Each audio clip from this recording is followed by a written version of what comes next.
사람은 누구나 불안을 경험하며 살아갑니다. 상황이 불확실할 때, 결과를 알 수 없을 때, 내가 통제할 수 없는 문제 앞에 서 있을 때, 불안은 자연스럽게 찾아옵니다. 믿음을 가지고 있다고 해도 불안이 전혀 없다고 말하기는 어렵습니다.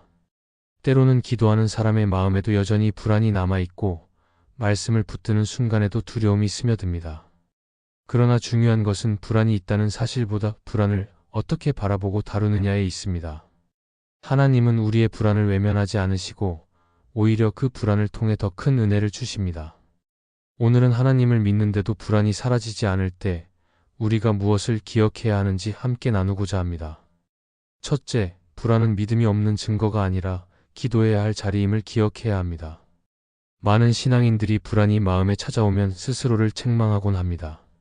내가 하나님을 온전히 믿지 못해서 이런 마음이 드는 것 아닌가? 내가 신앙이 부족하기 때문에 평안을 누리지 못하는 것 아닌가 하고 자신을 정죄합니다. 그러나 불안은 반드시 믿음 없음의 증거가 아닙니다. 오히려 하나님께 나아가야 할 순간을 알리는 신호일 수 있습니다. 불안이 다가올 때 우리는 그것을 숨기거나 억누르는 대신 하나님께 솔직히 고백해야 합니다. 신앙이 깊은 사람조차도 불안을 경험합니다. 중요한 것은 불안이 있느냐 없느냐가 아니라 불안이 찾아왔을 때 어디로 향하느냐입니다. 그 자리가 바로 기도의 자리입니다. 성경을 보면 다윗은 왕으로서 수많은 전쟁과 위기를 겪으며 불안을 느꼈습니다. 시편에는 그의 고백이 그대로 담겨 있습니다. 내 영혼아 내가 어찌하여 낙심하며 어찌하여 불안해하는가라는 말은 그의 마음이 흔들리고 있음을 보여줍니다. 그러나 그는 불안을 억누르지 않고 하나님께 가져갔습니다. 불안을 토해내듯 하나님께 기도하며 자신의 연약함을 드러냈습니다. 그러자 불안은 기도로 바뀌었고 기도는 결국 찬양으로 이어졌습니다. 다윗은 불안이 전혀 없는 사람이 아니라 불안할 때마다 하나님께 나아갔던 사람이었습니다. 그래서 그는 오히려 믿음의 사람으로 기억됩니다. 우리의 삶 속에서도 불안은 늘 가까이에 있습니다. 자녀의 앞날을 생각할 때, 건강 문제를 만났을 때, 직장에서 흔들리는 상황을 맞이할 때, 우리는 자연스럽게 불안을 느낍니다. 그 순간 불안을 없애려고만 하면 오히려 마음은 더 불안해집니다. 그러나 그 불안을 하나님께 기도로 드리면 상황은 바뀌지 않아도 마음은 달라집니다. 문제의 무게는 여전히 크지만 그 문제를 하나님께 맡길 때 마음에는 평안이 깃듭니다. 불안은 기도의 이유가 되고 기도는 불안을 평안으로 바꾸는 문이 됩니다. 바울도 약할 때 강함 된다고 고백했습니다. 불안은 내가 연약하다는 것을 보여줍니다.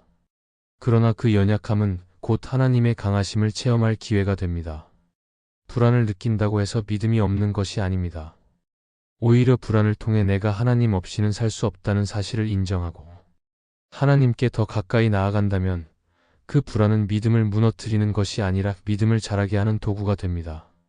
또한 불안을 기도로 바꾸는 삶은 단순히 감정을 다스리는 방법이 아닙니다. 그것은 하나님과의 관계를 깊게 하는 길입니다.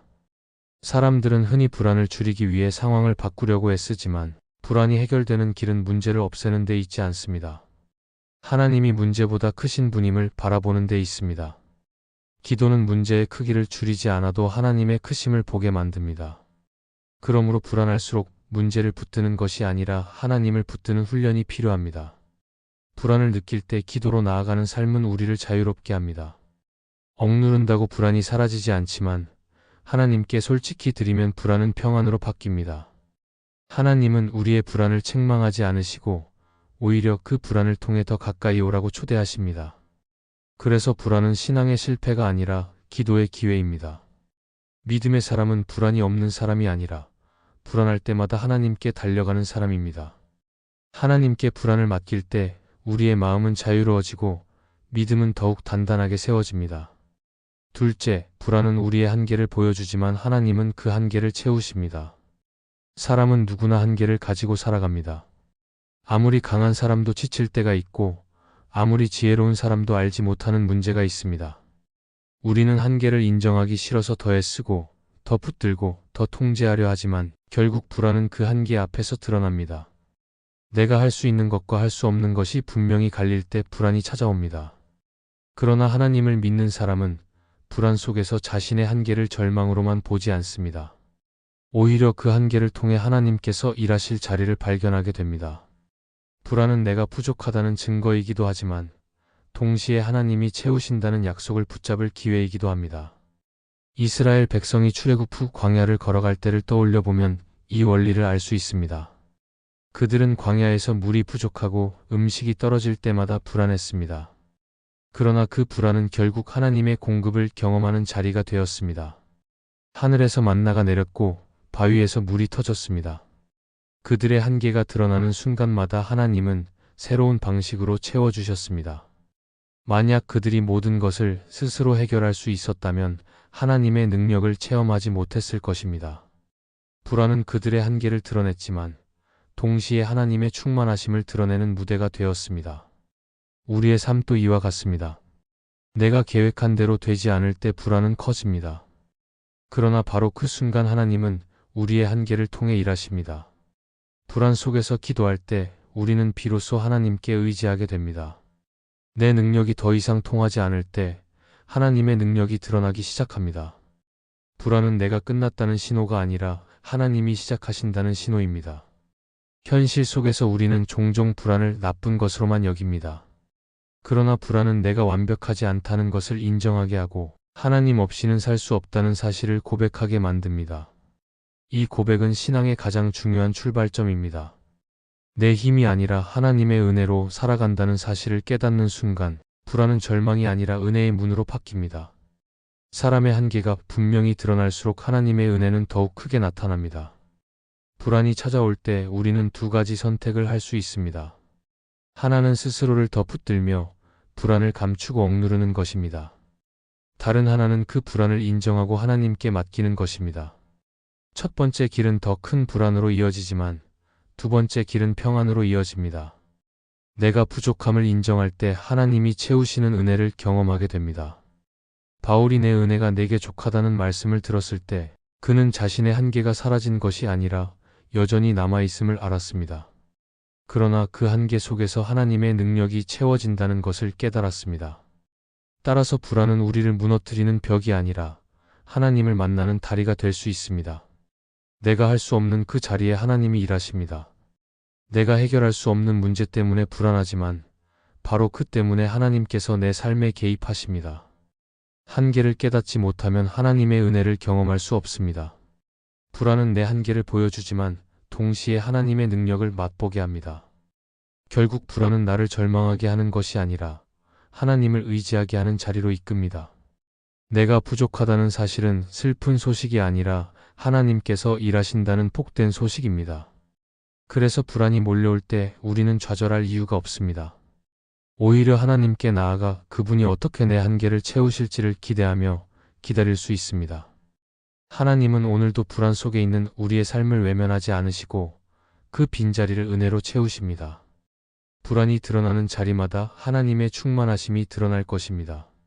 셋째, 하나님은 우리의 불안을 통해 믿음을 단단하게 하십니다.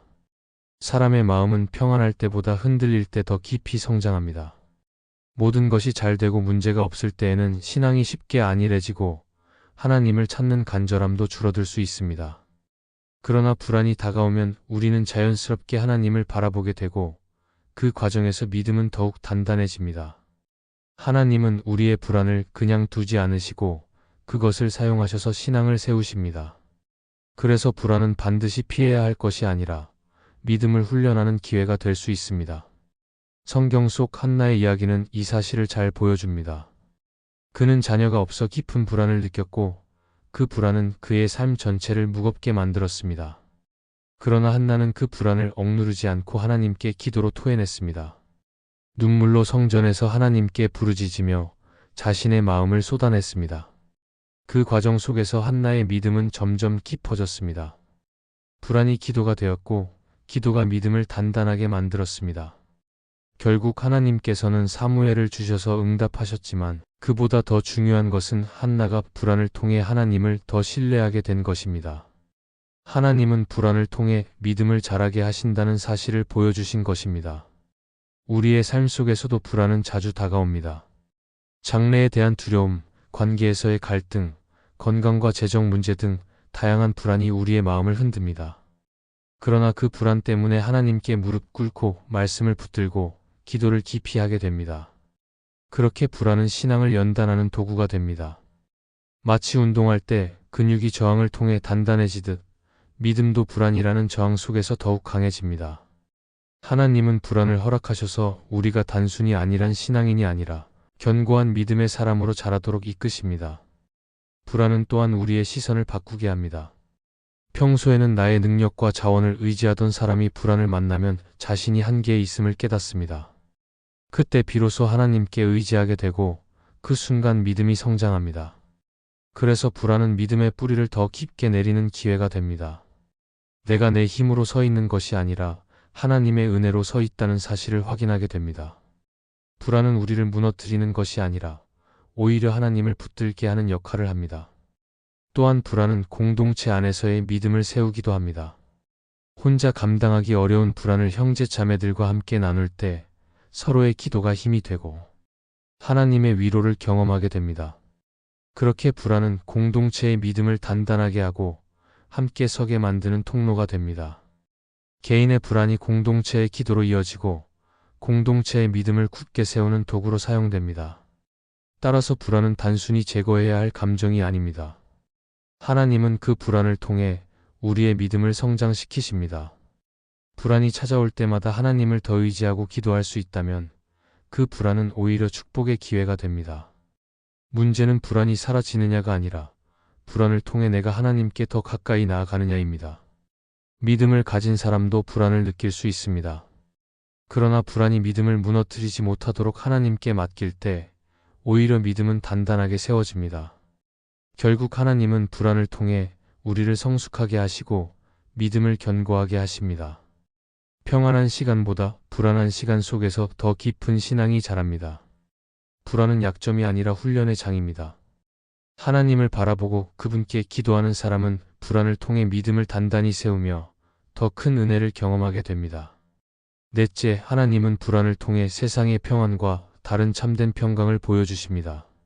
세상은 불안을 없애기 위해 수많은 방법을 제시합니다. 어떤 사람은 재물을 쌓으면 불안이 사라질 것이라고 믿고 어떤 사람은 권력과 지위를 가지면 두려움이 줄어든다고 생각합니다. 또 다른 사람은 오락이나 쾌락에 몰두하면서 잠시 불안을 잊으려 합니다. 그러나 이런 방식은 잠깐의 위로일 뿐 결코 깊은 평안을 주지 못합니다. 세상의 평안은 환경에 따라 쉽게 무너지고 상황이 변하면 언제든 흔들리기 때문입니다. 그러나 하나님은 불안을 통해 세상이 줄 수 없는 참된 평강을 보여주십니다. 이 평강은 문제의 부재가 아니라 하나님 임재의 결과로 주어집니다. 예수님께서 제자들에게 하신 말씀이 바로 이것을 증명합니다. 세상이 주는 평안과 내가 주는 평안은 다르다고 말씀하시며 내가 너희에게 주는 평안은 세상이 빼앗을 수 없다고 하셨습니다. 제자들은 예수님이 십자가를 지기 전 두려움과 불안 속에 있었습니다. 그러나 예수님은 그런 상황 속에서도 너희는 마음에 근심하지 말고 하나님을 믿으라 또 나를 믿으라 하셨습니다. 즉, 불안이 없는 환경이 평강이 아니라 하나님과 함께하는 관계가 평강이라는 사실을 가르쳐 주신 것입니다. 우리의 삶에서도 이 평강은 경험됩니다. 불안이 완전히 사라지지 않아도 하나님이 함께 하신다는 믿음이 있을 때 마음은 흔들리지 않습니다. 병상에 누워 있어도 경제적 어려움 속에 있어도 하나님을 의지하는 사람은 세상이 이해할 수 없는 평강을 누립니다. 하나님께서 주시는 평강은 문제를 제거하지 않고도 마음을 붙들어주는 힘입니다. 그래서 불안이 찾아와도 쓰러지지 않고 오히려 하나님을 더 신뢰하며 일어설 수 있습니다. 팀 켈러는 그의 책 기도에서 이렇게 말했습니다. 기도는 문제를 즉시 없애는 도구가 아니라 문제 가운데서 하나님의 임재를 경험하게 하는 통로다. 이 말은 곧 하나님이 주시는 평강은 문제 해결에서 오는 것이 아니라 하나님을 만나는 자리에서 온다는 뜻입니다. 우리가 불안을 기도로 가져갈 때 하나님은 상황을 즉시 바꾸지 않으실 수도 있지만 우리의 마음을 붙들어 주셔서 세상이 주지 못하는 평강을 누리게 하십니다. 따라서 불안은 단순히 극복해야 할 감정이 아니라 하나님이 주시는 평강과 세상의 평안을 구별하게 하는 중요한 자리가 됩니다. 불안을 경험할수록 우리는 세상의 방법이 결코 우리를 지켜줄 수 없음을 깨닫게 되고 오직 하나님만이 참된 평강을 주신다는 사실을 배웁니다. 세상은 불안을 피하려 하지만 하나님은 불안을 통과하게 하시며 그 안에서 참된 평강을 경험하게 하십니다. 결국 하나님이 주시는 평강은 세상이 흉내낼 수 없는 은혜입니다. 그 평강은 불안 속에서도 기뻐할 수 있게 하고 눈물이 있는 자리에서도 소망을 보게 합니다. 하나님은 불안을 통해 우리가 어디에 평강을 두어야 하는지 가르쳐 주십니다. 그리고 그분 안에서만 누릴 수 있는 깊고도 흔들리지 않는 평강을 선물로 주십니다. 불안이 우리를 무너뜨리려 다가올 때조차 하나님은 그 자리를 통해 세상의 평안과 다른 참된 평강을 보여주십니다.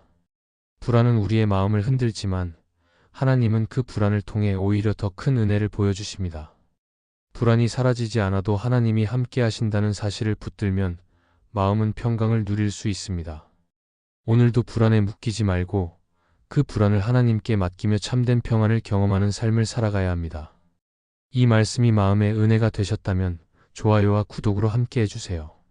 그리고 댓글에 아멘이라고 남겨주시면 하나님의 은혜가 더 많은 사람들에게 전해질 것입니다. 여러분의 삶 위에 하나님의 은혜가 언제나 함께 하시기를 바랍니다. 감사합니다.